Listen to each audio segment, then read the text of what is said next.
Olá pessoal, estamos na nossa aula de número 93. Hoje vamos continuar falando sobre os elementos da filosofia e do pensamento estoico, da filosofia estoica. Lembrando que estamos no quarto período da filosofia antiga, o período helenístico ou período ético e moral, período onde a filosofia volta suas preocupações para questões das ações humanas, das ações do homem. Então a gente está discutindo ali um pouco sobre o estoicismo, depois vamos falar do epicurismo, depois vamos falar do ecletismo, do ceticismo e por aí vai. Então, a aula de número 93, hoje iremos falar um pouquinho sobre a física estoica. Hoje vamos tentar entender como que os estoicos compreendem o mundo, compreendem a realidade. Antes de falarmos da ética estoica propriamente dita, temos que falar como que eles entendiam o pensamento, falamos sobre isso na aula anterior sobre lógica. Hoje vamos tentar entender como eles compreendem o mundo, para daí a gente tentar justamente entender o que os estoicos defendem em relação à ação humana, como ser feliz, como atingir a felicidade dentro desse mundo que os estoicos propõem. Então é mais ou menos isso que vamos discutir hoje. Hoje nós vamos falar um pouquinho sobre o mundo, então a maneira como os estoicos compreendem o mundo, compreendem a realidade. O conceito fundamental da física estoica é o de uma ordem imutável, racional, perfeita e necessária que governa e sustenta infalivelmente todas as coisas e as faz ser e conservar-se tais como são. Então aqui já dá logo de cara a ideia de como que os estoicos compreendem o mundo, compreendem a realidade. Para eles, o mundo, a realidade é uma coisa que representa uma ordem imutável, ou seja, a ordem do mundo não se altera, não muda. O mundo ele é racional. Toda essa ordem ela segue uma razão. O mundo é perfeito, perfeito em que sentido? Que tudo aquilo que acontece no mundo acontece na realidade e tem a sua razão de ser, porque o mundo é ordenado. Por mais caótico, por mais estranho que uma situação pareça, dentro da perspectiva do todo, o mundo é perfeito. E também necessário, tá? O mundo é necessário porque todas as coisas que acontecem têm a sua razão de ser. E, digamos assim, então esse mundo ele é governado, digamos assim, por algo, né, que eles vão chamar de Deus, que justamente dá essa ordem, esse Deus que é racional, esse Deus que mostra que cada coisa é perfeita e que cada coisa é necessária no conjunto do todo. E sustenta infalivelmente todas as coisas e as faz ser e conservar-se tais como são. Então, os estoicos partem de uma perspectiva de que o mundo, ele de certa forma, ele é um todo ordenado, dado pela razão, e essa razão seria Deus, tá? Que é perfeito e logo o mundo também é perfeito. Então, acho que seria mais ou menos essa a ideia do mundo dentro da perspectiva estoica. Esta ordem é identificada pelos estoicos como o próprio Deus. Então, o próprio Deus seria essa ordem do mundo.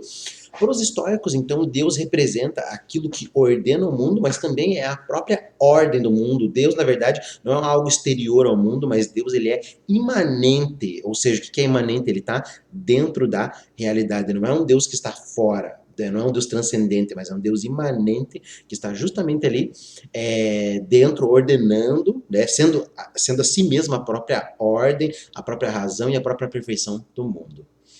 Assim, a sua doutrina é um rigoroso panteísmo. Então, o panteísmo pode ser uma doutrina que afirma que Deus e a natureza se identificam. O panteísmo fica bem famoso lá na filosofia do Spinoza, mas já aparece aqui também dentro da filosofia do estoicismo, onde Deus é identificado com o próprio mundo, logo como a própria natureza. O mundo é natural, logo Deus também é essa natureza, Deus também é esse mundo natural, ordenado e racional.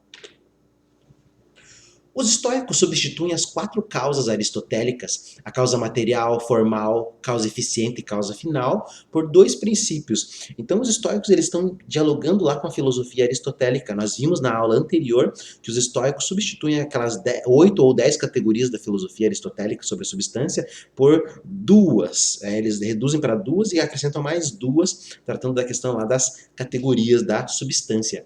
Aqui também em relação às quatro causas, os estoicos, eles, de certa forma, desconsideram essas quatro causas e passam a ver o mundo a partir de duas causas.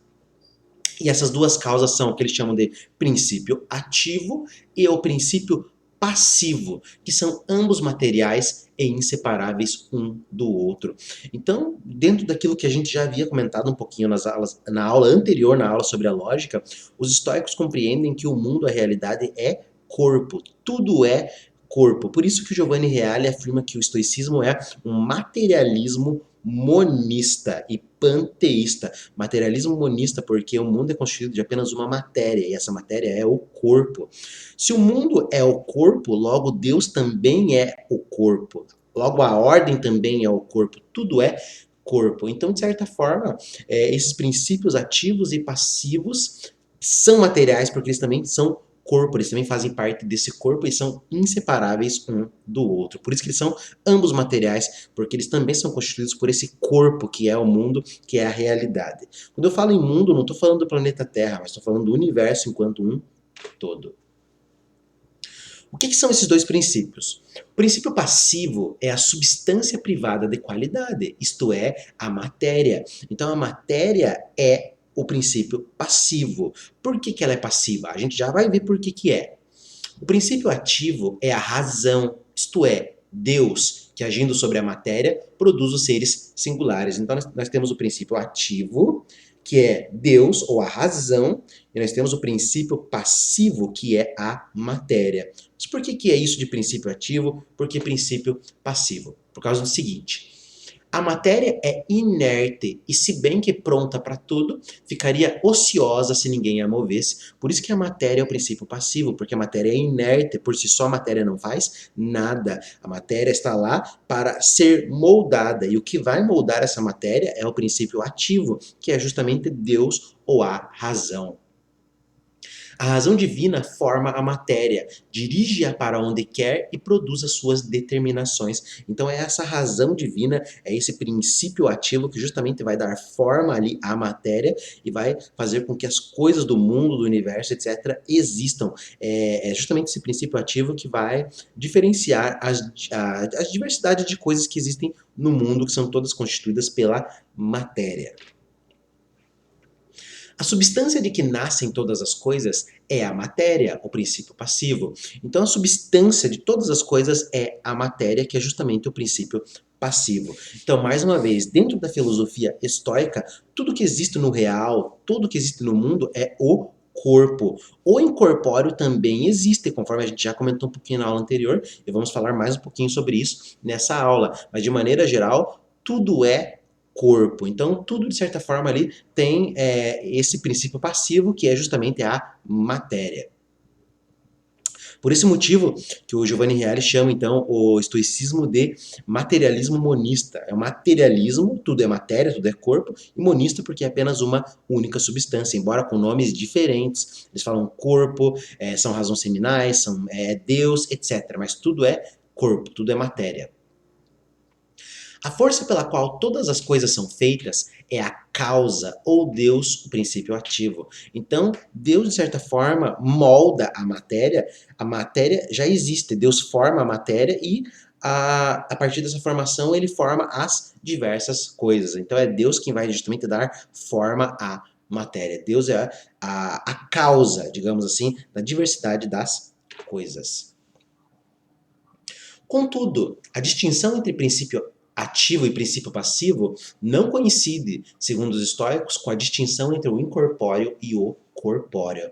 Então, quando se fala em princípio ativo e princípio passivo, algumas pessoas confundem princípio passivo com o corpóreo e o princípio ativo com o incorpóreo, que seria Deus, mas eles estão confundindo esse Deus com o Deus do cristianismo ou o Deus das religiões, que é um Deus de certa forma incorpóreo.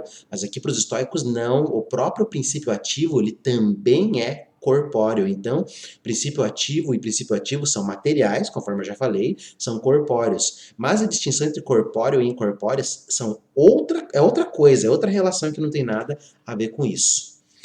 Ambos os princípios, seja a causa, seja a matéria, são corpo e nada mais que corpo, dado que só o corpo existe. Só há o corpo, só existe o corpo. Portanto, de certa forma, então esses dois princípios eles fazem parte justamente desse corpo também. Eles são esse corpo também. Um rígido materialismo é defendido pelos estoicos, na base da definição de ser dada por Platão no Sofista. Então, lá no Platão, lá na aula do número 56, a gente discutiu um pouquinho sobre essa questão material, que justamente pode se reduzir ao seguinte: existe aquilo que age ou suporta uma ação. O que existe é o corpóreo. E por que ele existe? Porque o corpóreo é aquilo que age ou suporta uma ação. Aquilo que não age e aquilo que não suporta uma ação não é corpo, portanto não existe. Dado que só o corpo pode agir ou sofrer uma ação, só o corpo existe. Portanto, no mundo estoico, na visão de mundo estoico, somente o corpo tem existência. Embora eles também falem um pouco lá do incorpóreo, como a gente vai ver. A alma é, pois, corpo como princípio de ação. Então a alma também é corpo, porque a alma também é princípio de ação. É corpo a voz que também opera e age sobre a alma. Então a própria voz, a própria palavra também é corpo. É corpo, enfim, o bem, como são corpos as emoções e os vícios. Então veja, aqui até mesmo os valores são corpos. Então os próprios valores eles são corpos, porque eles fazem parte desse mundo, dessa realidade, porque eles são princípio de ação e também sofrem uma ação. De Sêneca a esse respeito. Sêneca é um dos filósofos representantes do neo-estoicismo ou estoicismo romano, que é uma filosofia que a gente vai ver lá no finalzinho da filosofia antiga, lá no mundo romano. Embora que a gente já esteja entrando no mundo romano, a gente vai ver isso mais lá no final do nosso curso. Final do nosso curso, final da história da filosofia antiga, indo lá para a filosofia medieval. Então, o que o Sêneca fala? O bem opera, porque é útil e aquilo que opera é um corpo. Então veja, então ele está falando assim, que o bem é um corpo, porque o bem ele consegue operar, o bem ele é objeto de ação e ele também sofre ação. O bem estimula a alma numa certa maneira, modela-a e tem-na sob o freio. Ações estas que são próprias de um corpo. Então veja, o bem ele ajuda a regular a questão da alma. Ele modela ela, como ele disse, e tem-a sob o freio, ou seja, ele controla aquilo que podemos pensar. Portanto, também é um corpo, o bem é um corpo. Os bens do corpo são corpos, portanto, também os da alma, pois também ela é corpo. Então, os bens que fazem parte do corpo são corpos, obviamente. E a alma também é corpo. E os bens da alma, que seriam os valores, também são corpos, porque a própria alma é um corpo. Então, veja, dentro dessa perspectiva estoica, tudo é corpo, de certa forma, tudo é matéria. Os estoicos só admitiam 4 coisas incorpóreas: o significado, o vazio, o lugar e o tempo. Então essas são as únicas coisas ali incorpóreas que os estoicos admitiam. O significado, que é o que a gente viu na aula anterior, que une aquilo que significa a aquilo que é. O vazio também. Os estoicos não acreditam que exista vazio aqui, digamos assim, dentro do nosso mundo, mas o vazio está fora do nosso mundo, o vazio está fora do universo. Então eles acreditam que o incorpóreo também é o lugar, porque o lugar pode ser ocupado, e o tempo também é incorpóreo. Como se vê, nem Deus existe entre as coisas incorpóreas. Então, para eles, nem mesmo o próprio Deus é incorpóreo, porque eles têm uma perspectiva de Deus imanente e não transcendente. Deus não está fora da realidade, mas Deus é essa própria realidade. Então, portanto, ele também é corpo. O próprio Deus, como razão cósmica e causa de tudo, é corpo, mais precisamente é fogo. Conforme eu havia falado lá no comecinho das nossas aulas sobre o estoicismo, o Zenão, o fundador do estoicismo, ele flertou com algumas ideias dos filósofos pré-socráticos, principalmente do Heráclito, e aqui ele traz aquela concepção do Heráclito do início do cosmos como fogo, a substância do mundo como uma espécie de fogo. E aqui no estoicismo, o Zenão, ele resgata essa ideia de que o próprio Deus, digamos assim, o próprio início de tudo é como se fosse um fogo. E esse fogo também é corpo.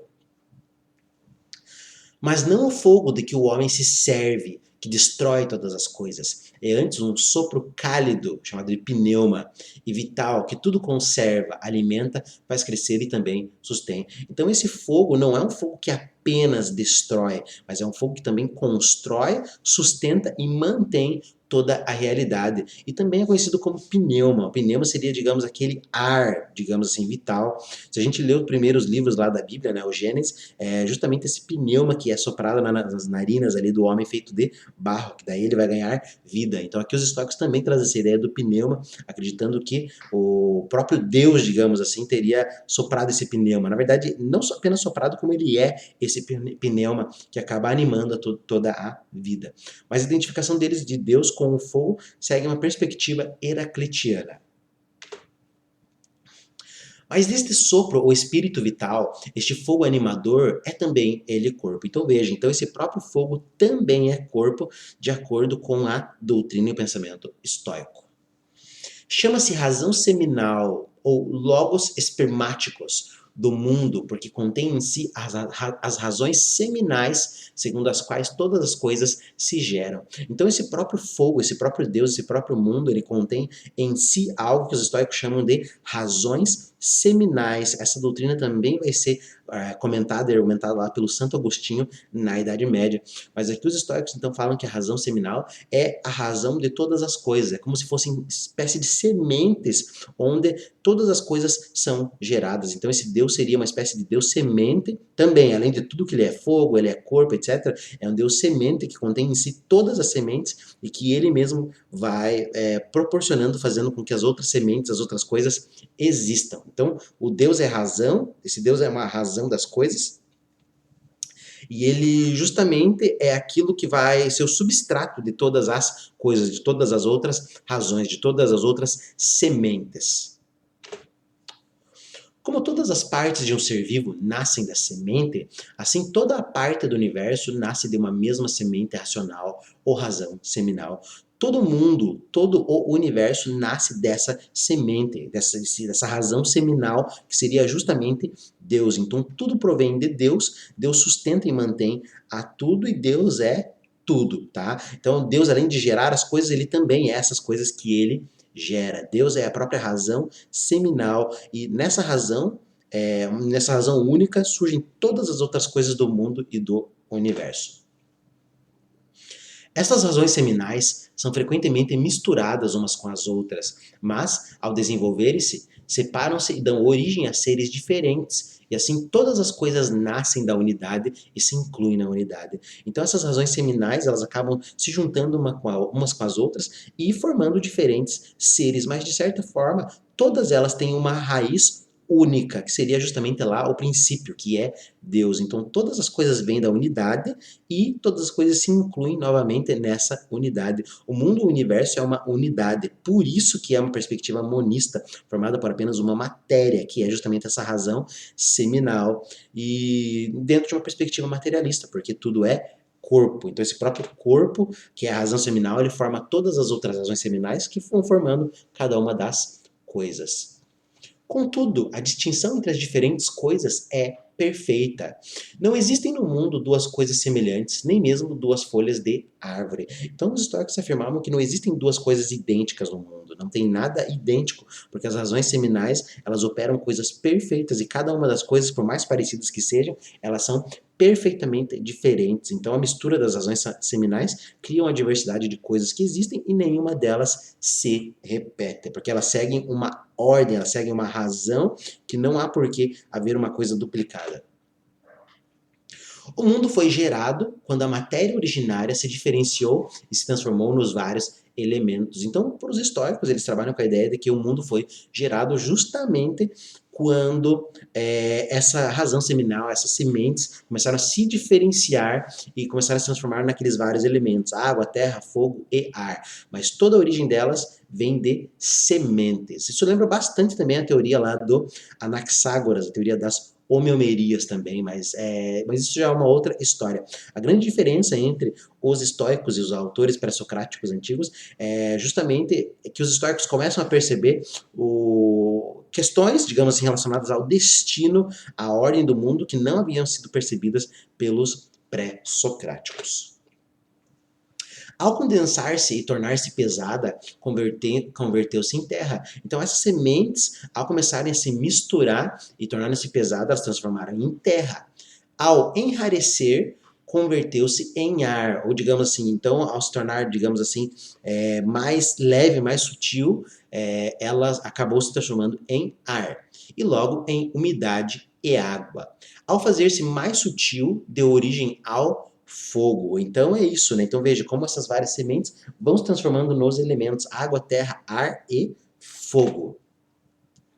Desses quatro elementos compõem-se todas as coisas. Duas delas, o ar e o fogo, são ativas. As outras duas, terra e água, são passivas. Então, na perspectiva estoica, essas razões seminais, as sementes, que são o próprio Deus, elas formaram os quatro elementos: água, terra, fogo e ar. Desses elementos, o fogo e o ar são ativos, porque o fogo transforma, o ar também vai transformando as coisas, enquanto a terra e a água são passivas, ou seja, elas sofrem a transformação daqueles outros elementos, mas esses quatro elementos se transformam em todas as coisas que existem.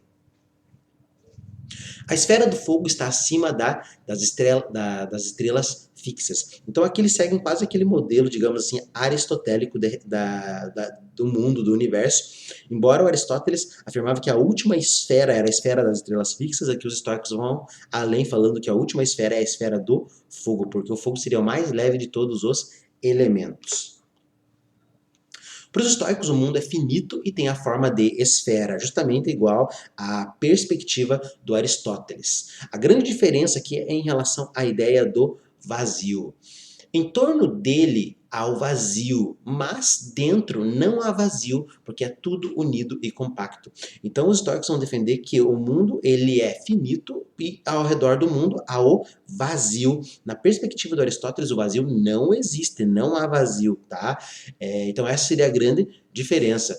E então os estoicos afirmam, então ao redor dessa esfera, desse mundo, desse universo, há um vazio, mas dentro do próprio universo do mundo não há vazio, porque tudo é unido e compacto. Tudo que existe dentro desse universo é corpo. O que há fora disso é vazio, tá? Então acho que seria essa a ideia. A vida do mundo tem um ciclo próprio. Então os estoicos também trabalham com uma ideia aqui, afirmando que se o mundo ele é originado digamos assim, por uma espécie de fogo, se o mundo ele é originado por uma semente, e se esse mundo é corpo, então se ele é gerado, logo esse mundo também tem fim. Portanto, o mundo, o universo, eles fazem parte de um ciclo próprio, ou seja, o mundo ele tem um início e ele também tem um fim, tá? Quando, depois de um longo período de tempo, os astros tornam ao mesmo signo e a mesma posição em que se encontravam no princípio, acontece uma conflagração, que eles chamam de ecpiroses, e a destruição de todos os seres. Então os estoicos acreditavam que o mundo iria acabar, o mundo iria terminar, o universo tem um prazo, o universo tem um limite, ele é finito, ou seja, quando ele chegar, digamos assim, numa determinada posição dos astros, etc., ele vai, digamos assim, acabar, ele vai terminar. As doutrinas estoicas abriram vários precedentes aí depois para as doutrinas astrológicas, porque a física e a visão de mundo estoica permite, de certa forma, ali o surgimento e a incorporação de uma astrologia, principalmente por tratarem de questões relacionadas ao destino e outras questões que a gente vai ver também. Então, de certa forma, os estoicos acreditavam que o mundo teria um fim. E de novo se forma a mesma ordem cósmica e de novo tomam a verificar-se os acontecimentos ocorridos no ciclo precedente sem nenhuma modificação. Então, se o mundo tem um ciclo próprio, isso quer dizer que ele tem um início, tem um fim, e logo depois desse fim ele vai ter um início novamente, e vai ter um fim de novo depois. Então ele sempre vai ter um início e um fim. O mundo ele não acaba, ele termina, mas depois ele começa de novo. Então é esse ciclo que o mundo segue na perspectiva dos estoicos, e tudo vai acontecer como havia acontecido anteriormente. As mesmas pessoas vão existir, os mesmos problemas vão existir, as mesmas chuvas, mesmo tudo, mesmo tudo. Mesmo trabalho, mesma profissão, tudo vai se repetir. As mesmas pessoas, o mesmo dia que elas morrem, etc. Por quê? Porque esse mundo segue uma ordem imutável, portanto não muda. É o destino. É um mundo destinado que justamente não vai ter nada de novo, mas as coisas já estão, de certa forma, escritas. Existe de novo Sócrates, de novo Platão e de novo cada um dos homens com os mesmos amigos e concidadãos, as mesmas crenças, as mesmas esperanças, as mesmas ilusões. Então eles acreditam que esse mundo vai se repetir infinitamente e tudo vai acontecer da forma como aconteceu anteriormente. Então é isso que os estoicos defendiam, isso que eles acreditavam. Tal é de fato o destino, que em grego é eimarmen, a lei necessária que rege as coisas. Então isso é o destino. O mundo está destinado a ser dessa forma, porque o mundo segue uma razão, ele segue uma ordem imutável.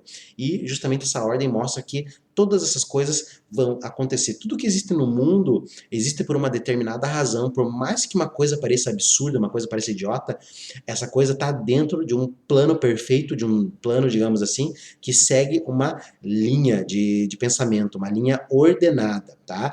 Que é justamente uma ordem ali dada praticamente por Deus, embora Deus também seja, de certa forma, essa ordem. Deus também está dentro desse destino. O destino é a ordem do mundo e a concatenação necessária que tal ordem põe entre todos os seres e, portanto, entre o passado e o porvir do mundo. Então, o destino é justamente aquilo que vai unir passado, presente e futuro. Quando o mundo acabar, ele vai começar de novo e vai começar do mesmo princípio e vão acontecer as mesmas coisas infinitamente. Isso aí é praticamente conhecido como eterno retorno. Lá no Oriente, eles vão chamar isso de eterno retorno. Também ficou famoso ali na filosofia do Nietzsche, mas o Nietzsche vai tratar o eterno retorno como uma questão ética, mas isso é uma outra história. Todo fato se segue a um outro e está necessariamente determinado por ele, como pela sua causa. Então o fato está ligado a outro fato e, de certa forma, eles estão concatenados, eles estão ligados juntos e um não pode ser sem o outro, eles estão necessariamente ligados. Então isso é o destino, uma coisa se liga à outra. Às vezes a coisa mais absurda, mais idiota que acontece ali ao lado é uma coisa que, de certa forma, para os históricos já estaria destinada a acontecer para que uma outra coisa acontecesse. E a todo fato se segue um outro que ele determina como causa. Então, todo fato vai seguir um outro causa e esse fato vai justamente determinar o outro e vai fazer aquele outro ser causa de um outro fato que vai vir. Então, as coisas estão concatenadas dentro da perspectiva do estoicismo. Esta cadeia não se pode quebrar, porque com ela seria quebrada a ordem racional do mundo. Então, racional é tudo aquilo que está dentro de uma ordem, de uma razão. Se essa ordem se quebrasse, ela não seria racional, não teria uma razão de ser. Então, ela não faria parte do mundo, ela não poderia nem ser Deus se ela não tivesse essa razão. Então, essa aqui é uma cadeia que ela é cíclica e ela acaba se seguindo uma outra e não se pode mudar. As coisas serão assim eternamente, serão assim para todo o sempre. As nossas ações todas já estão destinadas. Esses vídeos que eu estou gravando já estão destinados a ser e um dia quando esse mundo acabar e outro mundo existir, vai ter um outro professor William gravando esse mesmo vídeo para vocês falando essas mesmas coisas, tá? Se esta ordem, do ponto de vista das coisas que encadeia, é destino, do ponto de vista de Deus, que é o seu autor e garante infalível, é providência que rege e conduz todas as coisas ao seu fim perfeito, tá? Então, do ponto de vista das coisas, toda essa ordem é chamada de destino, mas do ponto de vista de Deus, isso é chamado de providência, porque é Deus quem provê justamente essa concatenação, essa cadeia, esse destino das coisas que acontecem no mundo, na realidade. Todas as coisas vão chegar ao seu fim perfeito. Todas as coisas, elas, de certa forma, são perfeitas porque elas seguem uma ordem destinada e não poderiam ser de uma outra forma. Então esse mundo é necessário. Portanto, destino, providência e razão identificam-se entre si e identificam-se com Deus, considerado como a natureza intrínseca, presente e operante em todas as coisas. Então Deus, ele está presente intrinsecamente na natureza, ele é a própria natureza e ele é, ao mesmo tempo, razão seminal, ele é fogo, ele é destino, ele é providência, ele é razão, ele é ordem, tá? Então acho que seria mais ou menos essa grande ideia aí da filosofia e do pensamento estoico. Então Deus é aquele Deus que não é transcendente, que não está governando o mundo de fora, mas Deus é imanente à realidade, ou seja, Deus é o próprio real ali, que de certa forma se modifica, se manifesta a partir de uma ordem necessária, uma ordem dada pela razão. Segundo este ponto de vista, os estoicos justificavam a adivinhação, definida como a arte de prever o futuro mediante a interpretação da ordem necessária das coisas. Então, como eu havia falado, os estoicos eles abrem um leque para astrologia e justamente eles também defendiam a ideia de que o futuro ele pode ser adivinhado. Como que ele pode ser adivinhado? Porque tudo segue uma ordem. Ou seja, se segue uma ordem, a gente pode prever o que vai acontecer. E isso aí abre um leque para astrologia muito grande, porque os astrólogos eles querem justamente prever o futuro, tá? Então o estoicismo ele abre esses precedentes. Mas só o filósofo pode ser adivinho do futuro, porque só ele conhece a ordem necessária do mundo. Então o único que pode adivinhar as coisas que vão acontecer no futuro para os estoicos é o filósofo, porque o filósofo é o único que percebe que o mundo se comporta dessa maneira.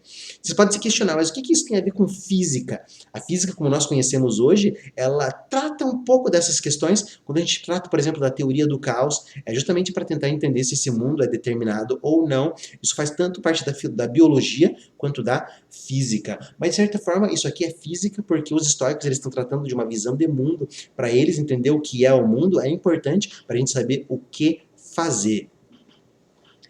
Identificando Deus com o cosmos, isto é, com a ordem necessária do mundo, a doutrina estoica é um rigoroso panteísmo. Então, conforme a gente já falou, o estoicismo é um panteísmo porque eles identificam Deus com o mundo, Deus com a natureza. É, ao mesmo tempo, uma justificação do politeísmo tradicional. Os deuses da tradição seriam outros tantos aspectos da ação ordenadora divina. Então os estoicos também buscam justificar todos aqueles deuses da tradição, todos aqueles deuses da mitologia, digamos assim, porque os deuses da tradição seriam os outros tantos aspectos da ação ordenadora divina. Então esses deuses, justamente ali os deuses romanos, eles aparecem novamente ali como parte desse mundo, como parte, digamos assim, dessa prática ordenadora do real. A divindade toma o nome de Júpiter, enquanto tudo existe por obra sua, de Zeus enquanto causa de viver, de Atena enquanto governa sobre o éter, de Hera enquanto governa sobre o ar, de Hefesto enquanto fogo artífice e assim por diante. Então esses deuses eles acabam fazendo parte do mundo e eles de certa forma representam cada um aspecto do mundo, né? Então, por exemplo, Júpiter, tudo que existe é por obra de Júpiter, os Zeus é a causa do viver, Atena governa sobre o éter e por aí vai. Então, eles também estão dentro desse mundo e fazem parte desse Deus aí que é a razão seminal. E se o mundo, na sua ordem necessária, se identifica com a própria razão divina, só pode ser perfeito. Então, o próprio mundo, que faz parte dessa razão divina, ele é perfeito. Porque se Deus é perfeito e o mundo é Deus, logo o mundo também é perfeito. Então, todas as coisas que existem, eu, você, os animais, tudo é perfeito, porque tudo tem a sua razão de ser. Tudo se justifica, não tem nada que não se justifique nesse mundo. Os estoicos não negavam a existência do mal no mundo, consideravam apenas que ele era necessário para a existência do bem. Então, quando se fala de questões como bem e mal, etc., os estoicos não negavam o mal, eles falavam que o mal era necessário para a existência do bem. Como você vai saber o que é o bem se você não tem ali a ideia do mal? Então, é necessário que o mal exista para a gente ter a ideia do bem.